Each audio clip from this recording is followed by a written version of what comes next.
All right, great day, great day, great day. It's me. It's me. Hope you guys can hear me. I don't have my AirPods in. I should have put them on charge, but I definitely forgot to do that when I first got home from dialysis. But however, we're here. Happy YouTube Day. Episode again, like I said already, I'm gonna say it again, episode 34. Glad you guys are here. So for those of you who've seen my attempt at a live, I was attempting to go on live during dialysis last week. Was pre-planned, pre-approved, from 4 different levels of people there, from a tech to a nurse to a head nurse, to a head charge nurse to a clinic facilitator or the one who ran the clinic. So didn't quite go the way that we all expected it to go. However, I am grateful for the level of support that I did have because the 2 people that at the top that approved it have been there through my whole journey. So they understood the importance of what I'm doing and why inviting people into that aspect of my world was important. So I do want to shout out to them. I would say their names. However, the way things go, sometimes people will, how can I say this in the most respectful way? People will see you doing good and won't like you and throw you under the bus, but that's neither here nor there. So that goes for any and everybody that works there. So no shots fired. It's just a reality of learning who I'm dealing with. All right. So let's go to the next thing. So dialysis. That's what we're gonna talk about today. I'm gonna talk about let me see. I'm gonna talk about my process, what I go through, what led to it, and we're just gonna go from there. So it's gonna be. I'm gonna try to condense this as much as possible. So bear with me. I took a lot of notes, 2 pages of notes, to pretty much help me with my timeline. And I got my handy dandy cup of ice with me, so bear with me. All right. So I want to say it was about 2019,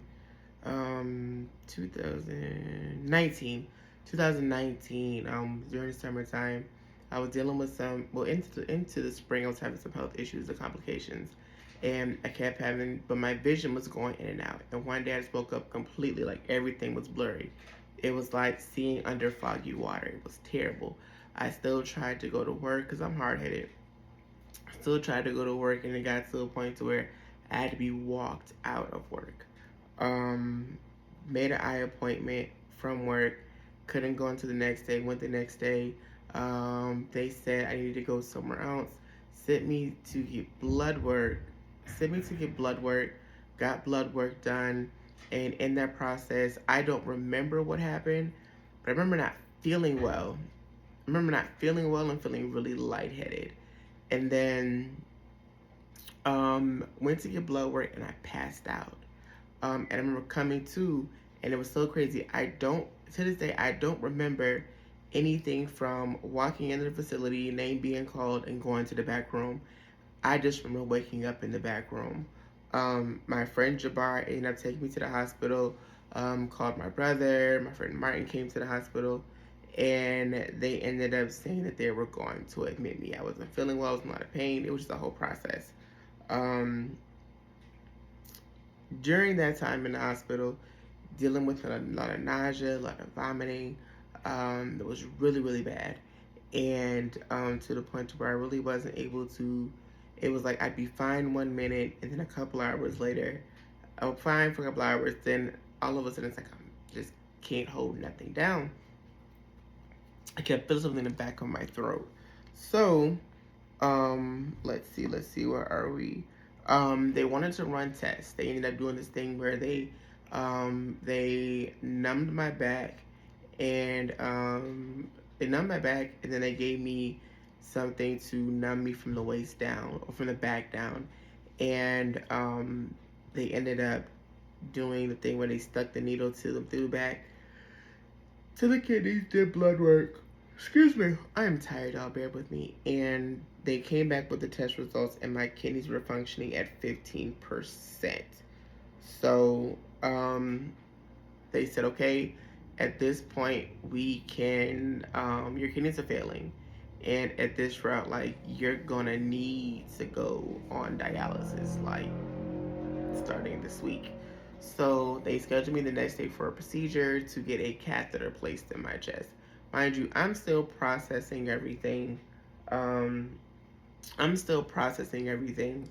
My mom was in town. My best friends that came up, which is a whole big thing, and I'm not really understanding, or I'm not really grasping the severity of it. I'm just knowing that I'm gonna have to understand like what dialysis is, and it was such a rush to start the process that I really didn't get a chance to fully grasp what was going on.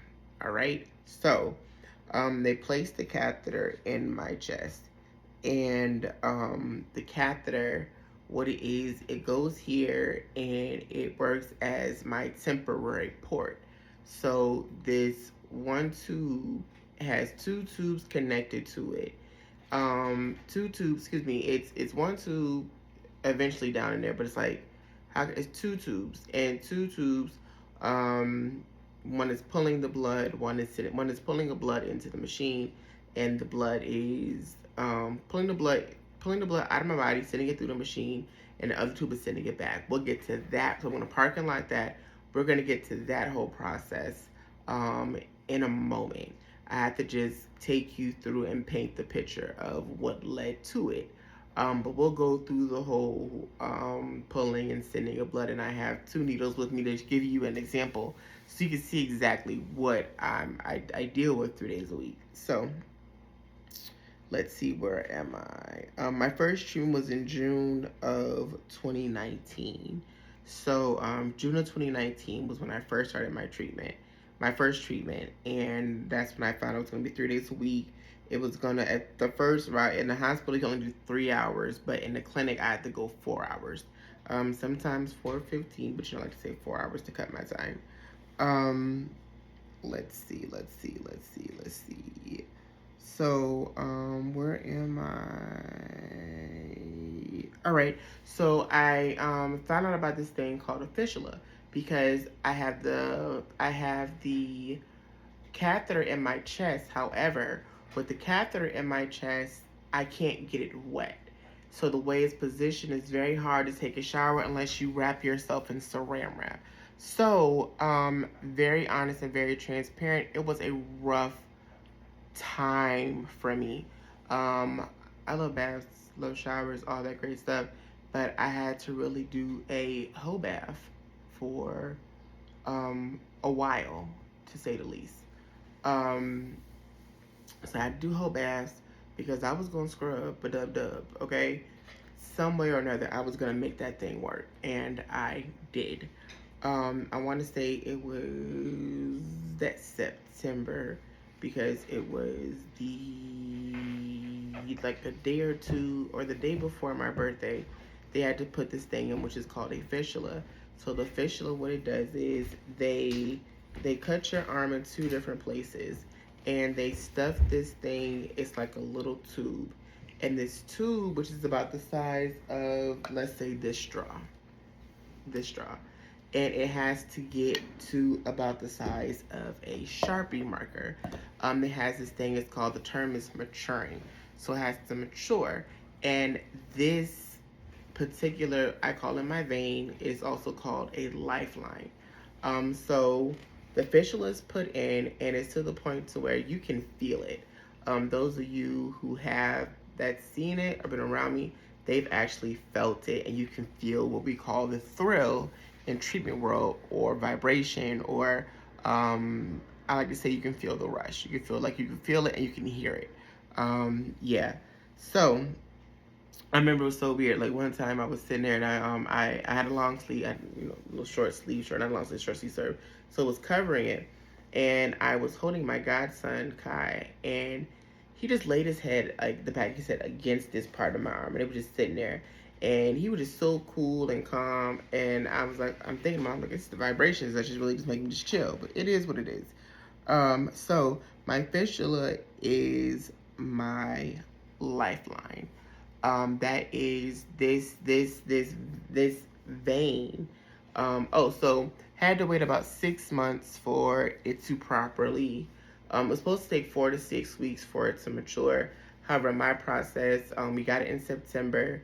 We weren't able to actually use it because of complications until it was like January, February. That's when we were able to actually use it.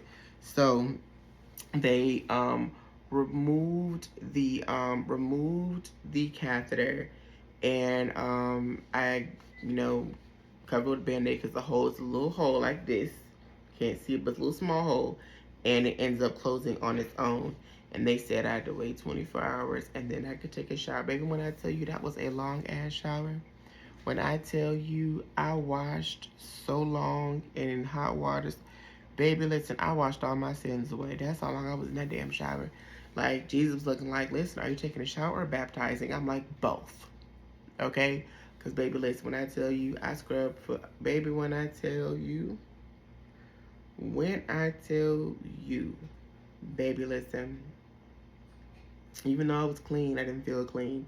And I just, like, mentally, the emotion, I was crying when I was in there. Because it was like, I was like, what? I was 31? 31, and I'm like, no, I was 30. 30, and like, I'm losing these functions, and it's like, it's irritating the hell out of me. And it's frustrating. So it's like, I'm losing the ability to do certain things. Now, let's keep going. Let's see. So yeah, started that process. It was a lot. So I'm jumping all over.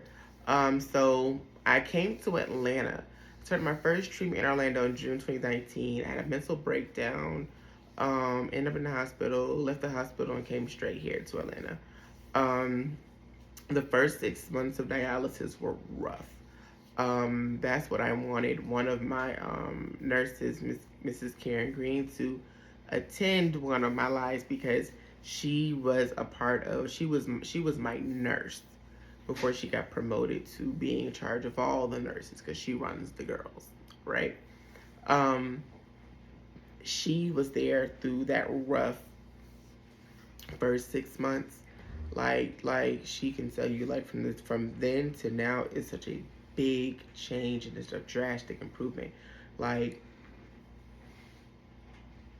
I was leaving treatment I was either throwing up, leaving on a gurney to go to the hospital, or I was leaving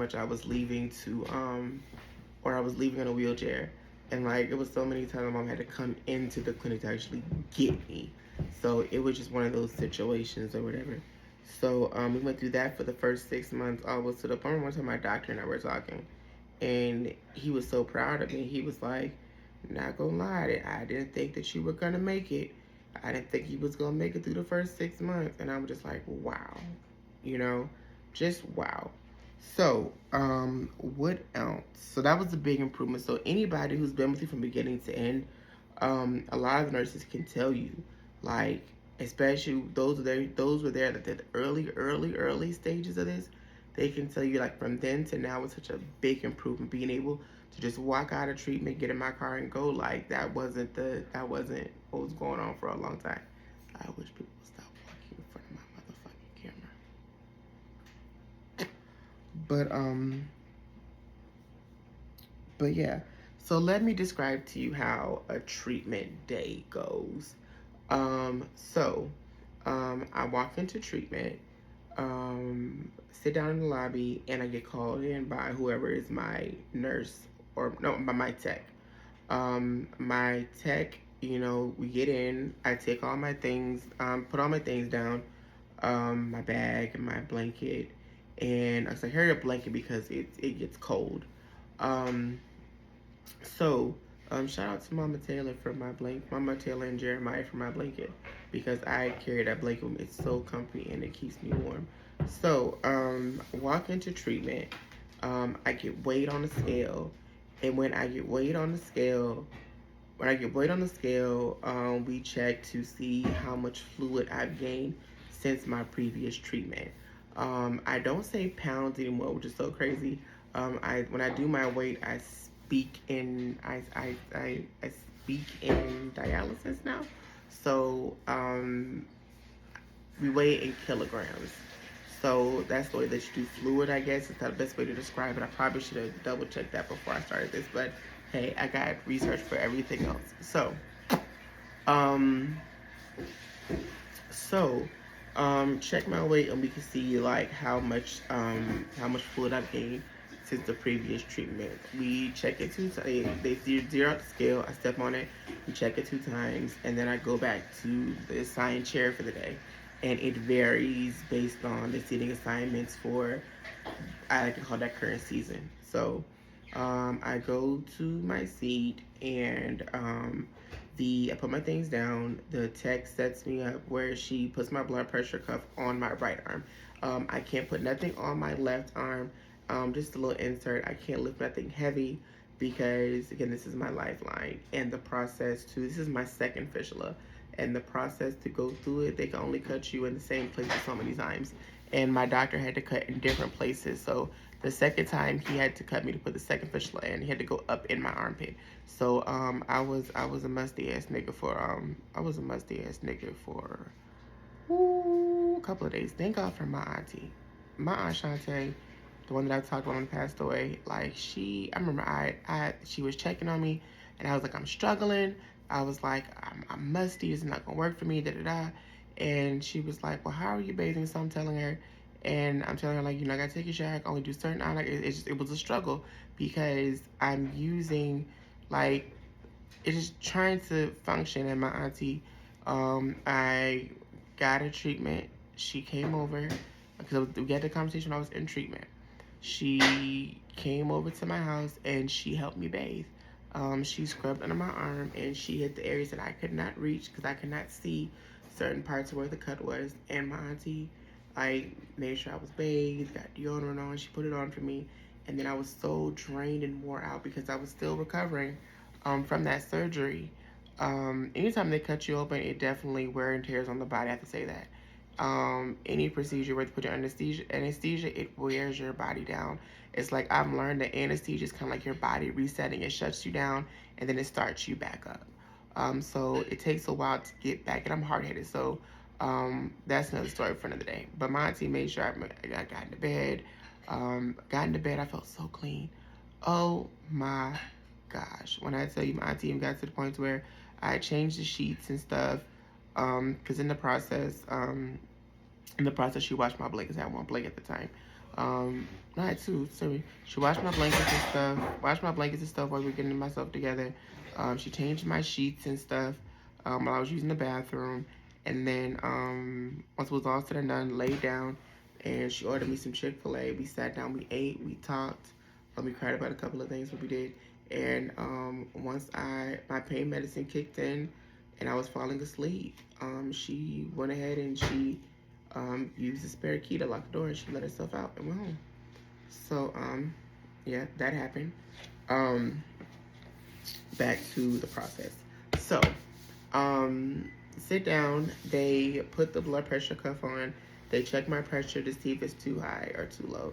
If it's too high, they can't start treatment. I have never started out the treatment with it being too low, so I don't know what happens when it's too low. Google to find out, I guess.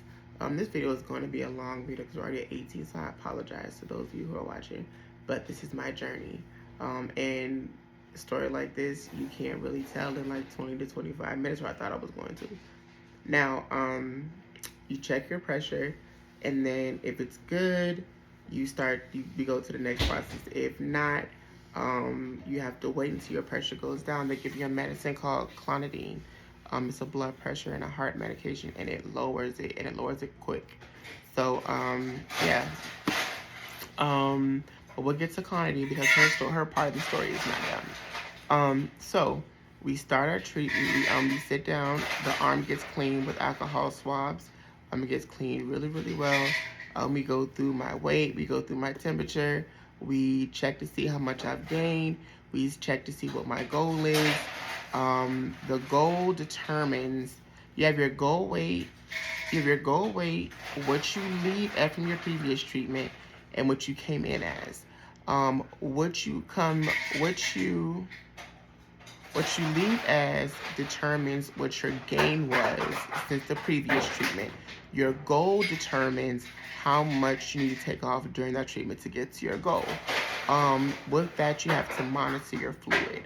So me, I sip, I drink ice. I mean, I chew on ice because that keeps me hydrated, but it also helps me from not drinking too much juice, water, whatever, all at once, because that's what I'll do. So, the goal is like take to like 1 to 2.5 per treatment. 3 isn't too bad. 4 and 5 is excessive. If you take off too much I learned this the hard way. I'm not dealing with this currently, but it's kind of delayed some of my progress in certain areas. But if you don't monitor your fluid intake or how much fluid you're taking in, or how much fluid you're taking off. Now, if you don't monitor how much fluid you're taking in, and then you continue to take off 4 to 5 liters every treatment 3 times a week, for 4 hours, it is causing wear and tear on your heart, which could send you into congestive heart failure. I had an auntie who passed away from that, and it got to a point to where her heart was functioning at a really low percentage. I don't want to tell her story incorrectly, but a really low percentage. So when I heard that, that kind of struck a nerve, and it was like, okay, Russell, pay attention to your fluid intake. Now, another thing that's helped is I'm on a medication that helps with weight loss, and that medication that helps with my weight loss, it tends to and don't be researching what medicines I take unless I done told you. Now, if I haven't told you, don't read it because that's HIPAA. Since HIPAA is such a big deal all of a sudden. So, the medication controls the weight. Some of my medications control my my diabetes and my blood pressure. So it's helped with certain areas. And like my goal in June was like 125, and now my goal is at 115, so that's 10 kilograms down. I don't know how much it is in pounds. You do the math, you do the conversion. I'm not doing that today. I should have hit it before I started, but hey, here we are. Oh, 22 minutes. Where are we at? Fluid. So once we do those checks, we clean the arm and everything. We have decided. Some nurses just know what your goal is and they know how much you can tolerate, so they automatically do it. Me, I'm nosy, so I like to see how far I am from my goal, because if on a regular basis I'm only taking off, 2 or 2.5, I like to challenge my goals sometimes. Another thing that dialysis also does, it regulates the pressure. So like my doctor just came to me today and he was saying my pressures have been great, and I said, well, lately when it's been coming to the taking of the fluid off, we haven't been having to take off a lot. So that's helping with, that means our pressure is regulated and everything of that nature. So all this stuff works in together. The kidneys, the heart, everything works together. What ounce? I do a standing, I do a sitting, and I get stuck with 2 needles. I'm gonna show you what the needles look like. These are the needles, and I am not sticking myself. I just want to show you guys what they look like. I probably should have. Probably should have did this beforehand, but I didn't, because when they do it at dialysis and they tear stuff off, it just looks so easy. Apparently it's not as easy as I thought. So I'm gonna try to open this bag while I'm talking to you. So they stick me with 2 needles. They're the same size. I think I use 15 gauge needles. So I'm gonna show you we got it open. So you have 2 needles, they stick you in your arm. Again, I'm just showing you what the needles look like, just to show them to you. I'm not gonna actually stick myself, not. If you watched my live, I ended up not doing it on TikTok, I did it on Facebook, just to give people, just to try to like take some of my followers from there to there. So, Let me show you. Let me show you. Let me show you. Let me show you. So, um, I use the 15 gauge needle, and I think that's what. Let me see if I can read this. Oh, this is a 14 gauge. This is a 14 gauge needle. These are the tubes. This is, let me see if I can show you without sticking myself. So this is how thick the 14 gauge needle is, right? You see the spokey thing, you see the hole, that's where the blood goes into, right? Yeah, so I'm gonna try to, work with one eye so I take my time. This is the closer thingy. It's for safety, so they use it as safety to protect them because you don't want any biohazard issues. Alrighty, so this is the one that I use. This is the 15 gauge needle. I'm gonna show that to you. There's other details, but I'm just gonna talk about the process that I go through. So this is the needle that I use. This is the tube, and you see this has a different kind of like closey thingy or whatever. But yeah, sometimes they're different. It is what it is. So and this is the clamp. This is a little clamp thingy, and it stops the blood or it starts the blood because sometimes during treatment you have to go to the bathroom. So, oh, where's the little spokey thingy at? So I get stuck with these two needles, and I get stuck with them, and you have your venous and your arterial. All right, I got it written down as far as what they do. So, where is it, Russell? So the venous, which is the top needle, no, let's start. The arterial, which is the bottom needle, it pulls the blood out of my body, right? It goes into the machine. It goes into a machine. It cleans the blood. And then the top needle, which is the venous, that actually returns my blood back to my body. Now, during that cleaning process, sometimes vitamins are pulled out. So they do your blood work through there as well. So they monitor that consistently. So they monitor that to make sure that you're not losing too much vitamins and that you're getting a good cleaning. The sticking of the needles is actually called cannulating. That's the actual medical term for the process. Oh, that's real good. Cannulating. So, in that process of cannulation, yeah, the needles are in. We start they take them down so that they don't move because again, this vein is my lifeline, and these needles are so long and so thick that a puncturing could cause what we would call an infiltration. I was infiltrated once, well, two times. Infiltrated once. That's when this fistula got replaced, which is when my papa passed away. This was 2022. That's when this happened. Oh wait, 2021. That's when that happened with my papa. That's when I had my first infiltration. Due to negligence of a tech there. Um, um, mm, um, the needle went through, my arm blew up, was in a lot of pain. It turned really like purple and blue. And then that's another story for another day. And then I called my vascular surgeon, who's an amazing doctor. I only like him to bother with my arm because this is his baby. And he replaced it, took care of me, and replaced it expeditiously. He put another catheter in, while we worked on the scheduling of the fistula. We scheduled it, got it put in, and we went from there. Um, let's see. So, once everything is hooked up and connected, I'm in the reclining chair with my legs up, cover myself with my blankie, and I am there for 4 hours. I'm there for 4 hours. We run this treatment. Once it's said and done, we pull the needle, and it's not just pull needles and go. Pull needles and hold. I hold them both for about 10 to 15 minutes for it to clot up at the entry. We cover it with gauze, band-aids, and then tape it up afterwards. And then I go home and I'm here. Let's see, what else do I want to talk about? So that's the process. To begin and end this 4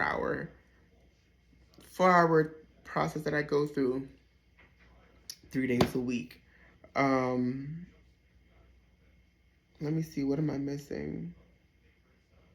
Oh, and also when I leave, um, to confirm that we've taken off what we will be set to take off or intended to take off. Um, to confirm it, what we do is we do a final weight at the end, and that final weight at the end confirms what we taken off. It confirms if we did take off what we were supposed to take off, and it also confirms, it also helps determine what is it also lets me know my threshold for the next day or day and a half, well, 2 days for the weekend, day for the following day.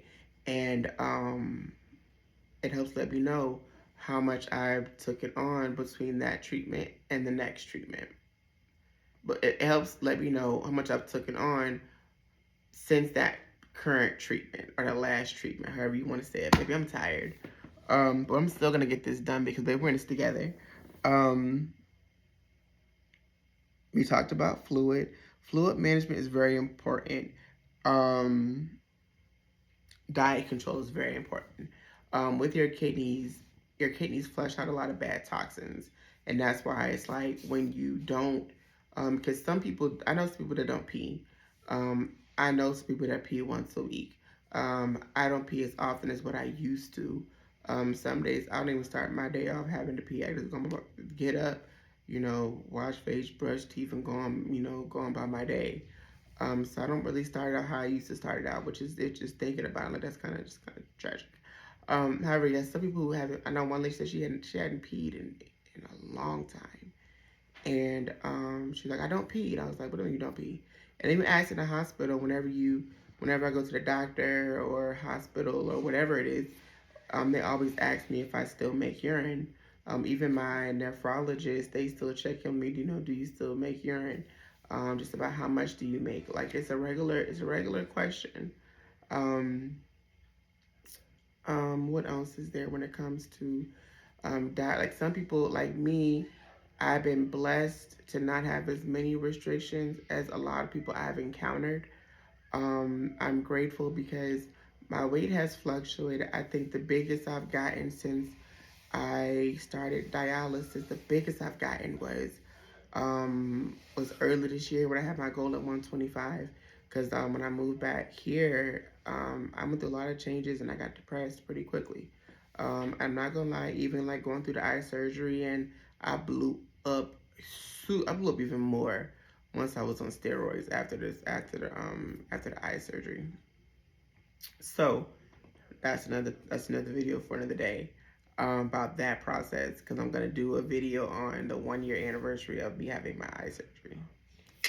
So, I'm blessed not to have as many dietary restrictions, because a lot of food, they irritate the body. They create different things in your body that your body's not going to be able to process. I learned recently, I had a food that was triggering abdominal pain in a really bad way. And it hurt like the left side. It was so painful. Like I would have to go to the hospital. I still experience it every now and then because I do deal with gastroparesis as well. And it's just like, what in the hell? It's like, oh my God, like it's like labor pains. And it's so bad to the point to where if I have to go to the hospital, I literally Google the hospital with the shortest wait time and I take my ass there because I be damned. Okay. Um, the fistula, like I said, the fistula is my lifeline. The fistula, it creates, I'm going to say this term in a Russell way. My fistula creates positive conductivity between my heart and my kidneys, and it like when I tell you, one time I remember, oh boy, I remember I got hit in my arm, and there was an accident, And I had told one of my friends about it. Oh, when I tell you, I heard hell in his eyes. Why would it hit you now? And it was just like, oh shit. However, like even like I remember one it happens. Sometimes people don't realize it, and like sometimes when I'm writing, um like my little brother and I, like, we play fight, and he's had to learn to be conscious of not hitting me in the arm. So it's that understanding, like, this is like my heart, and like my heart and this thing works together, and they have to work together productively. And it's sometimes like I'm still learning signs that something's wrong. So it's a learning process. Being on dialysis, it has definitely been a test of strength, durability. I was just with my friend Sierra, my friend's sister Sierra. She's my sister too, and she actually did my hair again. And she and I were talking, and she redid my hair last week, and she was saying, like, you're so strong, you're so strong. And she was like, it's like literally like one thing after our next, and you still got a smile on your face, and you're still so. And it's like, girl, I don't know no other way to be.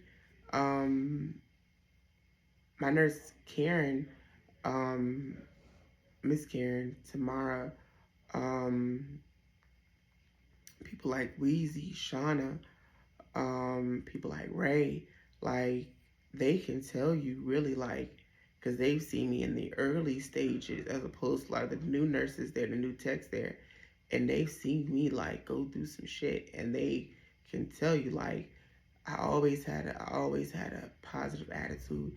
If something would happen, like I would throw up or get sick or I'd pass out, or if I'd bleed out, I would apologize to them.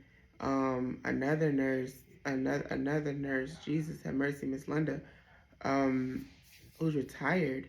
Like like I remember one time I had an accident, and she had her PPE on, which is PPE, personal protective equipment, and it protects them from having contact with blood or anything of that nature.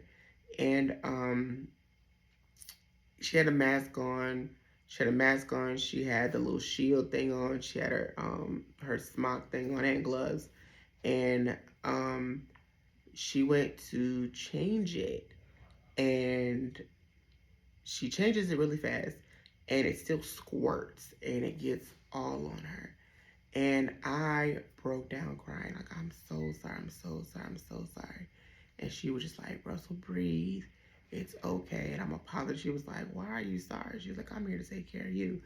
Even Miss Karen, for so long, Russell, I'm here to take care of you. And it's like, though, building those relationships there, um, especially from the older staff that's been there, they've seen me grow. They've seen me get healthier. And they've always watched me have a positive attitude, walk in laughing and joking. It's on a few occasions where I've had to show my ass, but it was all within understanding. Um, they definitely have taken the time to really um, they took the time where I didn't make it hard to uplift me. I didn't make their job hard. I still don't make their job hard. I go in there with a positive attitude, and I have no choice. I remember I met an older lady one time before, and it's crazy because I'm one of the, I think it's a couple of us, not even five, younger patients there. And this older lady said to me, she was like, you are just so positive and so loving. And she said, how do you do it? And I told her, I said, it's God. And some days I'm like, okay, God, I know you do great things, but you're really doing this. Like, it's not me by my own standing. And like I told her, it's like, if I, mm, if, say this properly, Russell, how I respond to this situation determines the outcome. And the reason why I am still alive is because of how I've responded to situations. especially in this particular situation. Um, yeah. Um, yeah.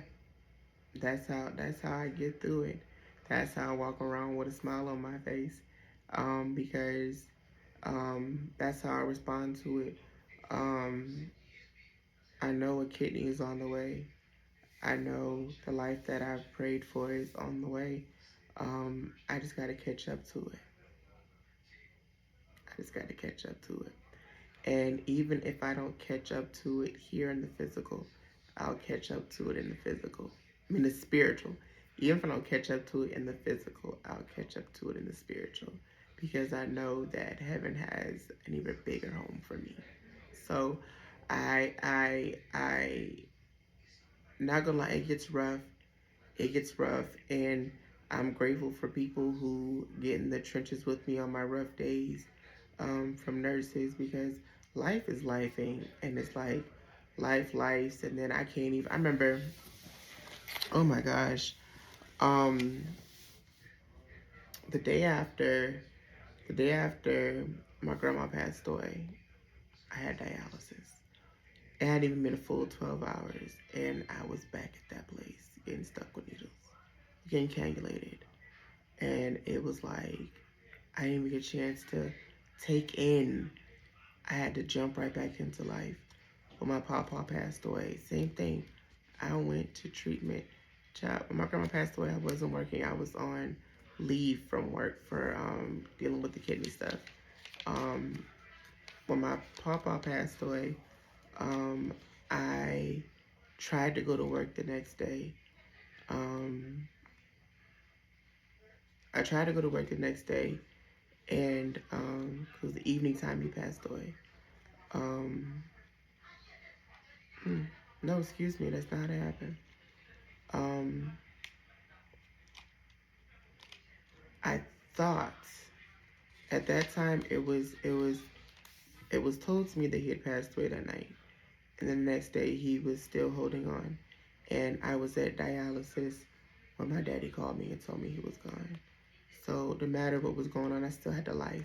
Like, I thought my papa had passed away, and then I got up that next morning, headed to dialysis, um, only to find out that he was still here. And then before I left, he was gone. Um, my auntie passed away on when I got home. It was like, all right, it's it. And the next day I didn't go to work. Um, but the next day I went to dialysis, and then that Thursday I went right back to work. So I realized I'm strong. I realize I'm strong. And sometimes it's like, am I really strong? But it's like, I'm strong. And I'm stronger than I think a lot of days. And it has been a process. However, um, it has not, um, it has not changed my love for people. It has not changed my love for myself. It has not changed or watered down the love that I give to people I encounter.